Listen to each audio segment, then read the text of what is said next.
দুর্নীতি, লোকসান আর আমলাতান্ত্রিক জটিলতায় বারবার বন্ধ ও চালুর টানাপোড়েন থেকে মুক্তি পাচ্ছে সিরাজগঞ্জের জাতীয় জুট মিল।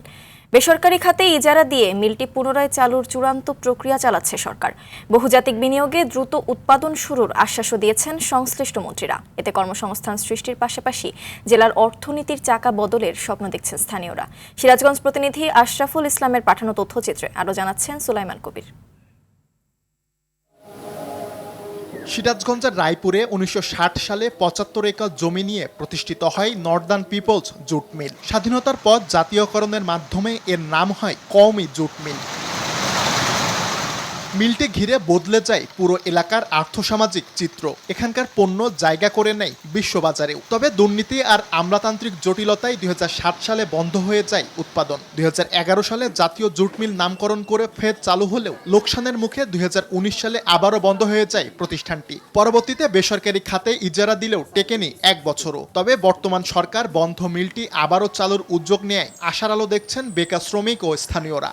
খুব জাঁকজমকতা 3টা শিফটে চলতো, ওভারটাইম চলতো, এমনকি রোজার মাসে ইফতার করে পরেও আমাদের 2 ঘন্টা করে ওভারটাইম দিত। ৫,০০০ লোক বেকারত্ব বরণ করছে, এরা আবারও এখানে কাজ করতে পারবে, এই মিলের প্রাণ আবারও ফিরে আসবে। আমরা আশায় বুক বেঁধে রয়েছি যে আমরা মিলটা চালু হলে আমরাও কর্মসংস্থান করতে পারবো।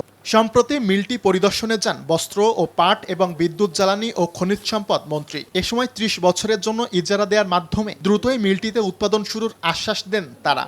স্বনামধন্য একটা বহুজাতিক কোম্পানি ইনভেস্ট করবে এখানে। আমরা আশা করি যে খুব তাড়াতাড়ি এই সিরাজগঞ্জের ঐতিহ্য এই কওমি জুট মিল এবং বর্তমানে জাতীয় জুট মিল এটা আবার চালু হবে। আমরা যুদ্ধ করছি যে এগুলোকে আবার জাগানোর জন্য। তা আমরা যেগুলো করব সেটা মানুষের জন্য, মঙ্গলের জন্য করব, একটা চিরস্থায়ী ব্যবস্থা করব। অতীতের ভুল থেকে শিক্ষা নিয়ে টেকসই পরিকল্পনায় চালু হলে জাতীয় এ জুট মিল ঘিরে সিরাজগঞ্জের শিল্প ও অর্থনীতিতে ফিরবে প্রাণ, এমনটাই মত সংশ্লিষ্টদের। সুলাইমান কবির, RTV।